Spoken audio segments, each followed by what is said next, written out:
ಅನುಪಮ ಅವರು ಎಂಗೇಜ್ಮೆಂಟು ಎಲ್ರಿಗೂ ಶಾಕ್ ಆಗಿದೆ ಮತ್ತು ಸೋಷಿಯಲ್ ಮೀಡಿಯಲ್ಲಿ ತುಂಬಾ ವೈರಲ್ ಆಗಿದೆ. ಈಗ ಎಲ್ಲಿ ನೋಡಿದ್ರೂ ಇದೇ ಸುದ್ದಿ ಆಗಿದೆ.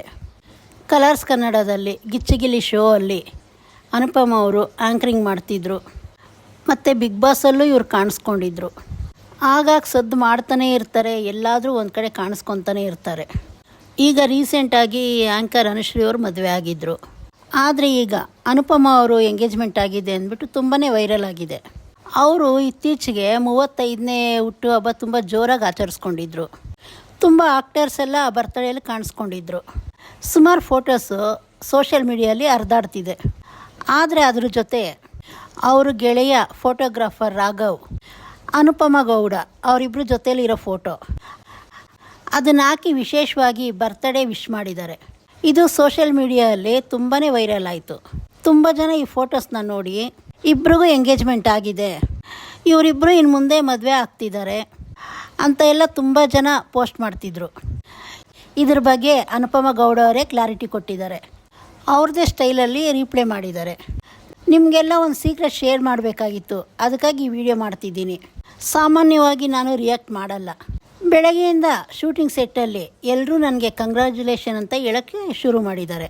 ಅಷ್ಟೇ ಅಲ್ಲ, ಸುಮಾರು ಜನ ಮೆಸೇಜ್ ಮಾಡಿ ಕಂಗ್ರ್ಯಾಚುಲೇಷನ್ ಹೇಳ್ತಿದ್ದಾರೆ. 2 ದಿನದ ಹಿಂದೆ ನನ್ನ ಎಂಗೇಜ್ಮೆಂಟ್ ಆಯಿತು ನನ್ನ ಬೆಸ್ಟ್ ಫ್ರೆಂಡು ರಾಘವ್ ಅವ್ರ ಜೊತೆ. ಆದರೆ ಆ ಎಂಗೇಜ್ಮೆಂಟ್ಗೆ ನಾನೇ ಅಟೆಂಡ್ ಮಾಡೋಕ್ಕಾಗಲಿಲ್ಲ, ಯಾಕಂದರೆ ನಮಗೆ ಯಾರು ಕೂಡ ಇನ್ಫಾರ್ಮ್ ಮಾಡಲಿಲ್ಲ. ಈಗಂತೇಳಿ ಅನುಪಮ ಗೌಡ ಅವರು ಇನ್ಸ್ಟಾಗ್ರಾಮಲ್ಲಿ ವಿಡಿಯೋ ಹಂಚ್ಕೊಂಡಿದ್ದಾರೆ. ತುಂಬ ಜನ ಸೋಷಿಯಲ್ ಮೀಡಿಯಾ ಪೇಜ್ಗಳಲ್ಲಿ ಅವ್ರ ಬರ್ತ್ಡೇ ಅಂತ ಪೋಸ್ಟ್ ಮಾಡಿದ ಫೋಟೋಗಳನ್ನ ಅದನ್ನು ತೊಗೊಂಡು ಇವರಿಬ್ಬರಿಗೆ ಎಂಗೇಜ್ಮೆಂಟ್ ಆಯಿತು. ಅನುಶ್ರೀ ಅವ್ರ ಮದುವೆ ಆಯಿತು, ಈಗ ಅನುಪಮ ಅವ್ರ ಎಂಗೇಜ್ಮೆಂಟ್ ಆಗಿದೆ, ಅನುಪಮ ಅವರು ಬಾಯ್ ಫ್ರೆಂಡ ಇವರು ಅಂತ ಎಲ್ಲ ಸುಮಾರು ಜನ ಪೋಸ್ಟ್ ಮಾಡ್ತಿದ್ರು. ಅವರು ಇದ್ರ ಬಗ್ಗೆ ಮತ್ತೇನು ಹೇಳಿದ್ದಾರೆ ಅಂದರೆ, ಇದ್ರ ಬಗ್ಗೆ ನನಗೆ ಬೇಜಾರು ಏನಾಗಿದ್ದಂದರೆ, ಈಗ AI ಎಲ್ಲ ಬಂದಿದೆ. ಒಂದಿಬ್ಬರು ಫೋಟೋ ತೊಗೊಂಡು ಯಾವ ರೀತಿ ಬೇಕಾದರೂ ಮಾಡ್ಬೋದು, ಒರಿಜಿನಲ್ ಥರ ಇರುತ್ತೆ. ಆದರೆ ನೀವುಗಳು ಇನ್ನು ಆರ್ಟಿಫಿಷಿಯಲ್ ಆಗಿ ಎಡಿಟ್ ಮಾಡಿಕೊಂಡು ರಿಂಗ್ ಚೇಂಜ್ ಮಾಡೋ ಥರ ನಮಗೆ ವಿಶೇಷವಾಗಿ ಕಂಗ್ರ್ಯಾಚುಲೇಷನ್ ಅಂದ್ಬಿಟ್ಟು ವಿಷಯ ಕಳಿಸಿದರೆ ನಮಗಿನ್ನ ತುಂಬ ಖುಷಿ ಆಗ್ತಾಯಿತ್ತು. 2 ದಿನದ ಹಿಂದೆ ಎಂಗೇಜ್ಮೆಂಟ್ ಆಗಿದೆ, ಅರ್ಜೆಂಟಾಗಿ ಮದುವೆ ಮಾಡ್ಸೋಕ್ಕೆ ಹೋಗಬೇಡಿ, ಯಾಕಂದರೆ ಅವಾಗ ಜನಗಳು ಡೌಟ್ ಬರುತ್ತೆ. ಇನ್ನೊಂದು 2 ತಿಂಗಳು ಕಾದು ಮದುವೆ ಅಂತ ಪೋಸ್ಟ್ ಮಾಡಿ. ನಮಗೆ ಟ್ರೆಡಿಷ್ನಲ್ಲು ಔಟ್ಫಿಟ್ ಎಲ್ಲ ಹಾಕಿ ಮದುವೆ ಪೋಸ್ಟ್ನ ಕ್ರಿಯೇಟ್ ಮಾಡಿ. ಆಗ ನೀವು 2 ತಿಂಗಳಾದಮೇಲೆ ಎಲ್ಲ ಕಡೆ ಪೋಸ್ಟ್ ಮಾಡ್ಬೋದು. ಎಲ್ರಿಗೂ ಈ ರೀತಿ ರಿಪ್ಲೈ ಕೊಟ್ಟಿದ್ದಾರೆ.